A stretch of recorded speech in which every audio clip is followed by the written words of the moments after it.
મિત્રો આપ સૌને નમસ્કાર. જય શ્રી કૃષ્ણ, જય મુરલીધર. હમણાં જામનગરના સાંસદ પૂનમબેન માડમ ઉપર જે રીતે અવાજ ઉઠી રહ્યો છે, જે રીતે એના વિરુદ્ધ વિડીયો બનાવવામાં આવી રહ્યા છે, જામનગરના પટેલ પરિવારના સામૂહિક સભ્યોના આપઘાતની વાત હોય કે પછી અન્ય કોઈ, પરંતુ આજે સાંસદ અને પોલીસ તંત્ર ઉપર અવાજ ઉઠી રહ્યો છે. ત્યારે વધુ એક વિડીયો વાયરલ થયો છે.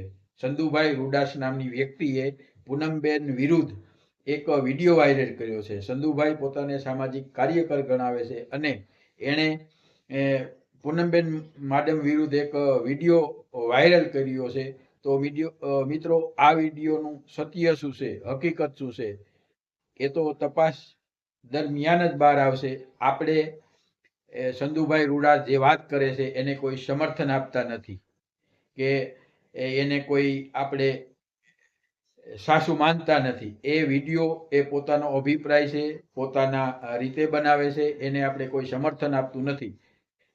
અને સામે પૂનમબેન માડમ ઉપર અને પોલીસ તંત્ર માટે એણે જે આક્ષેપ કર્યા છે, એ આક્ષેપ ગંભીર આક્ષેપ છે. અને જો ખરેખર એ સત્ય હોય તો એ પણ ન થવું જોઈએ. એ પણ એક ખોટી બાબત છે. પણ હકીકતમાં આ વિડીયોની સચ્ચાઈ અથવા તો કેટલા અંશે આ વિડીયો યોગ્ય છે અથવા તો કોઈ રાજકીય ષડયંત્ર છે, આવું બધું પ્રશ્ન ઊભા થઈ રહ્યા છે. અને સોશિયલ મીડિયામાં આ રીતે જાણે કે પૂનમબેનનો સાંસદ તરીકેની જે કામગીરી છે તેનું જે રાજકીય ગ્રાફ છે એ ઊંચો જઈ રહ્યો છે. અને એક જામનગર જિલ્લામાં સર્વજ્ઞાતિમાં જ્યારે પૂનમબેન માડમનું નામ બોલાઈ રહ્યું છે, ત્યારે એની વિરુદ્ધ કોઈ પડદા પાછળ આ રાજકીય ષડયંત્ર છે, તેના રાજકીય વિરોધીઓ દ્વારા કે પછી શું છે, એ તો તપાસ દરમિયાન જ બહાર આવશે. પણ એ ચંદુભાઈ રૂડાસ નામની વ્યક્તિએ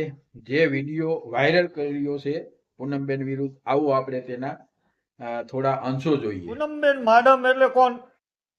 તો મિત્રો, આજે હું તમને ચોખ્ખા શબ્દમાં કહું, જાહેરમાં કહું, એક ગેંગ. ગેંગ એટલે કોણ? ગુંડાઓની ગેંગ. આજ દિવસ સુધી તમને બધાને ખબર છે, કોઈએ પૂનમબેન માડમ સામે અવાજ બુલંદ નથી કર્યો. આ નામની સુપારી કેટલામાં દીધી છે એ તો હવે આમાં કાર્યવાહી થશે પછી ખુલશે. અત્યારે હું કહી ન શકું. તો મારા નામની સુપારી સાંસદ શ્રી પૂનમબેન માડમે દીધી છે, હું છાતી ઠોકીને કહું છું.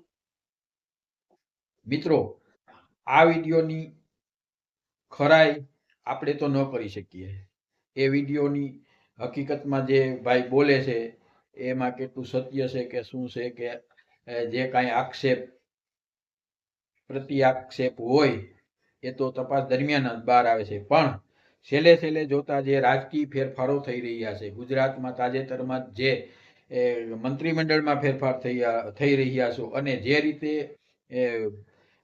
રાજકીય વાતાવરણ બદલાઈ રહ્યું છે, અને જનતામાં પણ જે રીતે કોઈ જાગૃત આવી હોય કે હિંમત આવી હોય કે પછી જે કાંઈ હોય તે પણ આવી રીતે આજે જે પૂનમબેન માડમ વિરુદ્ધ અને પોલીસ તંત્ર ઉપર જે અવાજ ઉઠી રહ્યો છે એ પણ એક ખરેખર વિચારવા લાયક છે. પણ સામે એ પણ જરૂરી છે કે જે વિડીયો બનાવીને આક્ષેપ કરે છે એમાં કેટલી સચ્ચાઈ છે, શું હકીકતમાં એ આક્ષેપ સાચો છે કે પછી કોઈ પડદા પાછળ કોઈ રાજકીય ષડયંત્ર છે.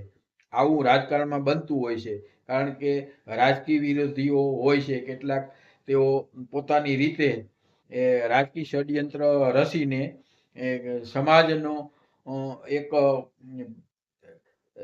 વાતાવરણ ઊભું કરવા માટે ઘણું બધું કરતા હોય છે, એ સૌ કોઈ જાણે છે. પરંતુ આવું થાય છે કે થયું છે કે આ બાબતમાં એ છે એ આપણે કોઈ 100% કહી ન શકીએ. પણ જો હકીકતમાં પૂનમબેન સાંસદ તરીકે આ રીતે કામ કરતા હોય અને આવી રીતે પોતે પોતાના સાંસદ પદનો ગેરઉપયોગ કરતા હોય, અને તો પણ એ યોગ્ય નથી. સમાજ માટે સામાજિક કામ કરવું જોઈએ છે. પણ આ વાત આપણે બંને તરફ કરવી જોઈએ. સામે જે ભાઈ આક્ષેપ કરે છે, જેણે વિડીયો બનાવ્યો છે, એ હકીકત સાચી હોય તો એને ફરિયાદ કરવી જોઈએ અને પોતાનો અવાજ ઉઠાવવો જોઈએ. એ કરી રહ્યા છે અને એમાં કેટલી સસાઈ છે.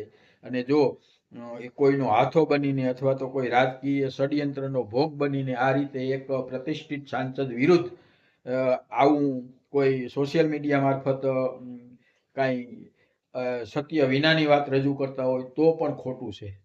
એટલે ખરેખર હકીકતમાં શું છે અથવા તો આખો મામલો શું છે એ તો તપાસ દરમિયાન જ બહાર આવશે. પણ આપણે જનતાએ, દરેક સમાજે હવે જાગૃત થવાની જરૂર છે કે આપણે આપણો મત કિંમતી છે. આપણે આપણો મત આપણા લોકશાહીને મજબૂત બનાવવા માટે, આપણા વિસ્તારને વિકસિત કરવા માટે, નહીં કે આવી રીતે કોઈ આક્ષેપ કરે અથવા તો રાજકીય વાતાવરણ ડહોળાય અને કોઈ આપણે જે પ્રગતિ કરવી હોય એ પ્રગતિમાં કોઈ આડખલી બને એવું ન થવું જોઈએ. આપણે ખરેખર વિચારવું જોઈએ કે હકીકત શું છે અને સત્ય શું છે. આપણે કોઈના દોરવાઈ જવાનું નથી. આપણે જાગૃત થઈને આપણી રીતે જ કેવું વાતાવરણ ઊભું કરવું છે એ હવે સમય પાકી ગયો છે. બાકી આવા રાજકીય ષડયંત્રો અથવા તો આવા જે કાંઈ બનાવો બનતા હોય છે એને સમાજ સાથે ખરેખર તો સમાજના લોકોને, જે સામાન્ય માણસો છે, એને કાંઈ એટલું બધું લેવા દેવા હોતું નથી.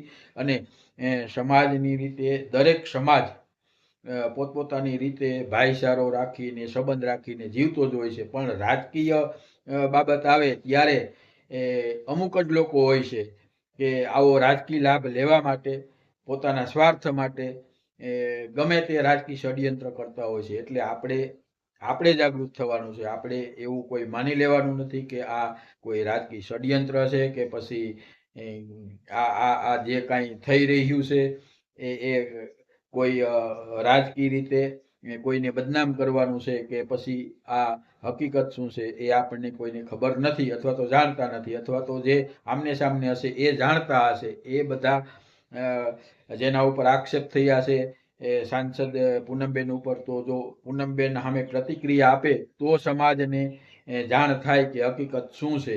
બાકી તો રાજકીય રીતે કે જે કાંઈ બધું થતું હોય છે એ થતું જ હોય છે. પણ આપણે આપણી રીતે જાગૃત થવાનું છે. એટલે આ વિડીયો સાચો છે કે પૂનમબેન સાચા છે કે કોણ છે શું છે એ આપણે એમાં કોઈની તરફ કે કોઈની વિરુદ્ધ આક્ષેપ કે આક્ષેપ નથી કરતા. પણ આપણે એક સમાજની દ્રષ્ટિએ, એક જાગૃત નાગરિક તરીકે આપણી ફરજ આવે છે કે આ બાબતની ચર્ચા કરવી જોઈએ અને પાણીનું પાણી અને દૂધનું દૂધ થવું જોઈએ.